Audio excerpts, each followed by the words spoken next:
'భారతీయుడు 2' మూవీ ఇప్పుడే చూశాను మాయ. మూవీ ఎలా ఉందంటే బావుంది. ఈ మూవీలో మన 'సిద్ధార్థ్' రోల్ అయితే చాలా బావుంది. అండ్ యాక్టింగ్ కూడా అదరగొట్టేసాడు. ఇక 'కమల్ హాసన్' లుక్స్ అయితే ఇంకా ర్యాంప్ అసలు. ఇక ట్రైలర్‌లో చూపించినట్టే అన్యాయం, అవినీతిని కంట్రోల్ చేయడానికి మన 'సిద్ధార్థ్' #కమ్‌బ్యాక్ టు ఇండియా అని ట్యాగ్ చేస్తారు. అక్కడి నుంచి మన సేనాపతి ఇండియా వచ్చి అన్యాయం, అవినీతిని ఇవన్నీ ఎలా తొలగిస్తాడో అనేదే మూవీ మాయ.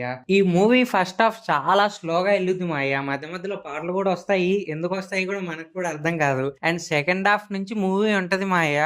ర్యాంపే ఇంకా. అండ్ ఈ మూవీలో 'భారతీయుడు 3' గ్లిమ్స్ అయితే చూపించారు మాయ.